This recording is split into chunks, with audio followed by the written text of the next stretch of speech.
Top 5 lugares embrujados del estado de Yucatán.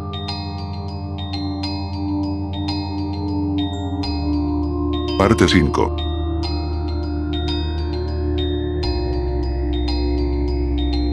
Bienvenido a este vídeo. ¿Estás listo para adentrarte en lo profundo y oscuro de relatos, historias y leyendas del estado de Yucatán?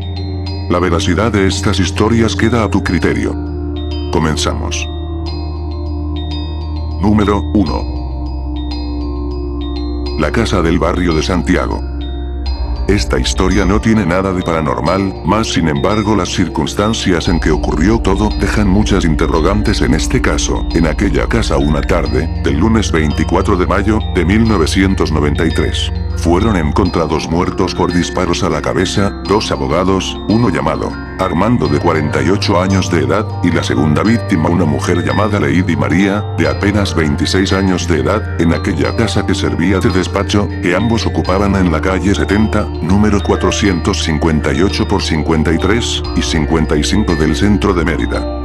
Sin embargo, las dos personas ultimadas no fueron la última víctima del atacante, o los atacantes, pues una empleada llamada Judith, asistente de los licenciados, fue hallada herida de gravedad y trasladada al hospital neuropsiquiátrico, donde falleció antes de las 10 horas de la noche, sin haber recobrado el conocimiento. Previo a lo sucedido, los vecinos del rumbo aseguraron a reporteros de los medios públicos no haber visto ni oído nada sospechoso, lo cual indicó la posibilidad de que los homicidas usaran silenciadores. Algo bastante extraño, en especial en esta zona de México, donde los homicidios con arma de fuego son relativamente raros. Además debemos tener en cuenta que los grupos criminales de la época contaban con pocos armeros especializados capaces de armar u obtener armas con silenciadores.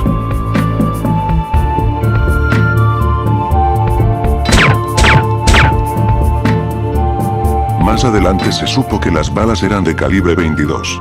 De igual modo se destacó que se vio días antes del asesinato, una camioneta amarilla rondando el lugar, pero a pesar de esto no hubo más pistas. La mañana de ese lunes, el licenciado Armando desayunó con una veintena de abogados, que se reunieron con los ingenieros Federico Granja Ricalde y Tufi Gaber Ancona, sin que esta información aportara nada. El homicidio nunca se esclareció, se rondan muchas teorías desde lo pasional, lo financiero y lo político, pero al parecer al caso se le dio carpetazo, y no se ve muy posible que algún día nos enteremos qué pasó en realidad. Más poco después, se reveló que tras el multihomicidio, los vecinos reportaron haber visto un New Yorker negro, sin placas, y con cristales polarizados, recorriendo la zona a altas horas de la noche, y más adelante que un joven alto y claro, descendió de un auto Golf verde sin placas, filmó rápidamente el frente del predio, y se retiró en su vehículo, dándole un toque pintoresco de las películas de sicarios especializados, de la mafia italiana. Sin duda un caso que demuestra que la realidad atemoriza más que lo paranormal. Respectivamente a que el lugar esté encantado, debido a la muerte de estas tres personas, es algo que no puedo asegurar, pero cabe la posibilidad de que las almas en pena de esta gente se manifieste en este sitio, debido a lo violento y prematuro de sus muertes. Por último, y siendo una coincidencia macabra, esta casa que sirvió de despacho de abogados, está a la vuelta de la casa de los Zurita, donde asesinaron brutalmente a las dos dueñas del predio. Número 2. Entierros clandestinos, en antiguas haciendas. Este tema no se desarrolla en un sitio en concreto, sino que en realidad son muchos sitios encantados. El estado de Yucatán cuenta con más de 106 municipios y más de 700 comisarías y pequeñas poblaciones. Y nuestro sitio preferido para el terror, las antiguas haciendas y sus alrededores, esconden un secreto que pocos conocen. Ese secreto es que poseían sus propios panteones o cementerios en miniatura, donde se enterraban a familiares, trabajadores, peones y demás servidumbre, muchas veces sin conocimiento de ninguna autoridad de aquellos tiempos, ya que en los dos últimos siglos pasados, la esperanza de vida era menor, las epidemias abundantes, y la regulación de espacios para entierros muy escasa. Como resultado, las capillas, espacios abiertos aledaños, casas, zona de máquinas y raspe de la hacienda se convirtieron en el último lugar de descanso de mucha gente. Sin que nadie se enterara o con el tiempo se olvidaran de aquellos difuntos que fueron enterrados en estos lugares, lo que pudo haber desencadenado que sus espíritus ronden buscando la luz, espantando a la gente que frecuenta estos sitios. Por ello, cuando visites un lugar tan antiguo como una hacienda, nunca olvides que debes respetar este espacio, pues no sabes qué ocurrió ahí, o qué hay bajo tus pies. Algo que pudiera ser una tumba, o peor una fosa común. Número 3. Izamal. El poblado de Izamal, Yucatán, que es considerado mágico entre los pueblos de México, destaca por sus calles empedradas de calizas talladas, su imponente convento de San Antonio de Padua, sus cerros con ruinas mayas, en pleno centro histórico, y sus casas amarillas. Pero para la audiencia amante del misterio, este es un lugar rico en leyendas. Y antes de todo, debemos conocer un poco de la historia del sitio. Comenzamos. El convento de San Antonio de Padua, que fue fundado en 1549, lo cual lo convierte en uno de los más antiguos de México. A pesar de ello, su construcción finalizaría varios años después, en el año de 1561. Sin embargo, un dato muy interesante de este sitio, es que antes de ser un convento, fue la pirámide principal de un antiguo asentamiento maya, donde con casi toda seguridad se realizaban sacrificios humanos. De igual modo, en este lugar fueron quemados códices mayas, que han dejado un hueco en la historia maya, códices que eran considerados obras del demonio, por los frailes españoles de aquel tiempo. El primer relato tétrico, proviene de este convento franciscano, donde dicen que de tarde y noche se aparece un fantasma de un monje, que espanta y sorprende a los turistas y pobladores que acuden a visitar el monasterio. Pero esta no es la única leyenda que augura alrededor del convento, y no todos los relatos son oscuros y tenebrosos. Pues entre las leyendas que se desarrollan en el convento y sus alrededores, la leyenda de las dos imágenes gemelas de la Virgen es una de las más famosas, y los milagros que se le atribuyen a la Virgen Itzalana, reina de Yucatán, es uno de los más conocidos y antiguos. Es el que, según se cuenta, ocurre cuando se efectúa cada 8 de diciembre desde hace casi 2 siglos, en esta localidad. En esa fecha, durante la madrugada, se cambian de lugar las dos vírgenes. La que pasa el año en el camarín, se traslada a un aposento debajo de la pirámide maya, Quinichcatmo, y la que ahí se encuentra pasa a ocupar por un año, el camarín del convento. Al suceder esto, las calles por donde pasan las vírgenes, al cambiarse de lugar quedan olorosas a flores, lo que se percibe hasta las primeras horas del día siguiente. La leyenda se originó cuando al trasladarse Fray Diego de Landa a Guatemala, los izamaleños le hicieron una petición, de traer una imagen de la Santísima Virgen para el convento, hasta que finalmente recibió la orden de su superior de Mérida, para traer una imagen al convento de Izamal, lo cual así se hizo, y desde entonces hay dos vírgenes que se turnan cada año el camarín del convento. Las dos imágenes eran iguales en todo, tamaño, belleza y detalles, y desde luego el pueblo las bautizó como las dos hermanas. Una se quedó en el superior convento de Mérida, y la otra fue traída a Izamal. Pero el 16 de abril de 1829 en un intempestivo incendio en el convento de esta ciudad destruyó el altar, y la imagen que se encontraba en él. A petición del pueblo, y autoridades civiles, y eclesiásticas, fue traída la imagen que obraba en poder de Narcisa de la Cámara, que es la que aún persiste. Sin embargo, la mayor parte de los relatos y leyendas de Izamal son de espantos y espectros. La siguiente leyenda narra que una joven se quitó la vida en este encantado poblado, y desde entonces su alma en pena ronda las calles pidiendo transporte, sumando cientos de relatos de transportistas que se han encontrado con esta alma en pena, que sube al taxi, pero que al llegar a su destino, el conductor se percata de que simplemente no hay nadie más en el vehículo, más que él mismo. También circula la leyenda de un supuesto pordiosero, que murió en una calle conocida como El Venado, donde se manifiesta en forma de venado. Entre muchas otras como la del perro triste, las brujas que acuden a los cerros a realizar sus ceremonias y sortilegios, entre otras apariciones de entidades como los aluses.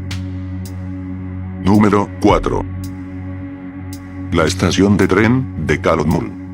Se cuenta que en la estación de Calakmul, Yucatán, se aparece una mujer que cayó a las vías del tren, y fue atropellada por este, y a raíz de su muerte se aparece en el área espantando a la gente que deambula en la tarde, o a altas horas de la noche. Este fantasma se aparece de forma aterradora, flotando sobre sí. La gente que le ha visto afirma que sus pies no tocan el piso, y es de un gran resplandor verde. Se dice que tiene ojos rojos, y que desaparece de repente, dejando a los testigos tan espantados que tardan demasiado en reaccionar ante tal impresión. Son tantos los relatos y testigos que hacen que este espectro sea casi una leyenda.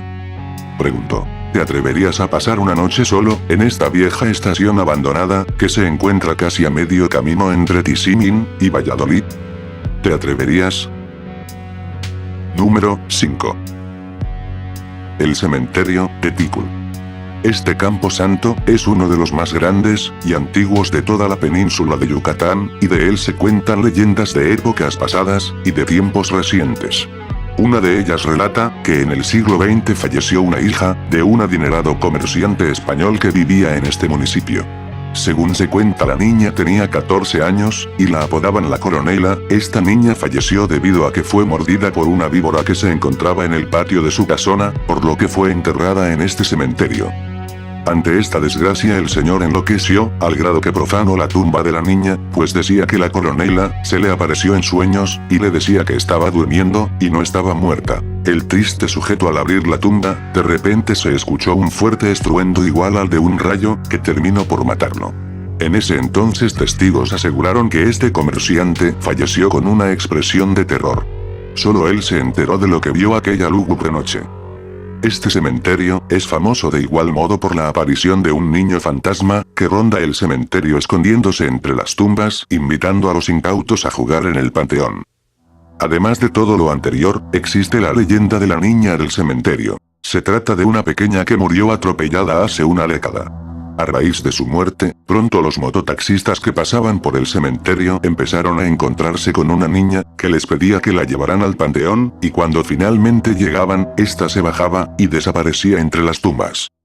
Otra de las leyendas del cementerio de Tícul, en tiempos recientes, cuenta que existía una bruja muy poderosa, que radicaba en el pueblo. Era una de los tantos hechiceros, que recurrían al cementerio a tomar tierra negra y energía de los muertos. Sin embargo, sus prácticas rozaban lo excesivo y lo profano, lo que llevó a muchos de sus compañeros hechiceros a considerarla un ser que no debía ejercer la brujería, y que no merecía tantos dones en el arte de la hechicería, lo que conllevó a que le tendieran una trampa. 4 poderosos hechiceros se reunieron, y conjuraron un maleficio muy poderoso sobre el cementerio, al cual constantemente recurría la hechicera. Con ello, cuando la hechicera sin sospecharlo acudiera al cementerio, a recoger tierra para sus embrujos, moriría instantáneamente, mientras los brujos escondidos presenciarían el acto, asegurándose que así fuera. Efectivamente vieron con sus propios ojos cómo cayó fulminada la hechicera al tener contacto con la tierra. Sin embargo, esta no murió, sino que ya sabía que le habían tendido una trampa, y acudió a ella preparada para hacer creer a sus adversarios que la habían matado. De ese modo se enteró de la identidad de los hechiceros que conjuraron en su contra, y cobró venganza matándolos, o quitándoles todo poder arcano, pues los que no murieron se retiraron de la brujería, y se dedicaron a otras actividades.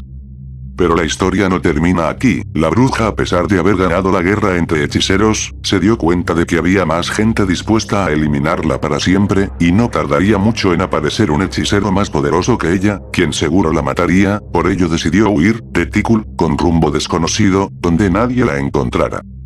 A raíz del enfrentamiento, y el encantamiento sobre él, el cementerio adquirió una energía muy oscura, que la gente que acudía a visitar a sus difuntos empezó a notar, reportando un ambiente siempre oscuro y pesado. Por ello, cada 7 años, el cementerio es curado con un hechizo protector, llevado a cabo por hechiceros locales.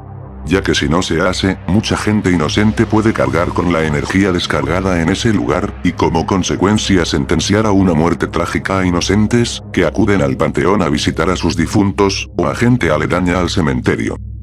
Todo esto, lo sabe la autoridad gobernante de Tícul, lo que lo hace más interesante. ¿Qué cosas no? Antes de despedirme, quiero darles crédito a todos los reporteros, de los cuales he conocido estos temas. Gracias. Espero que el video haya sido de tu agrado. Adiós, y hasta el próximo video.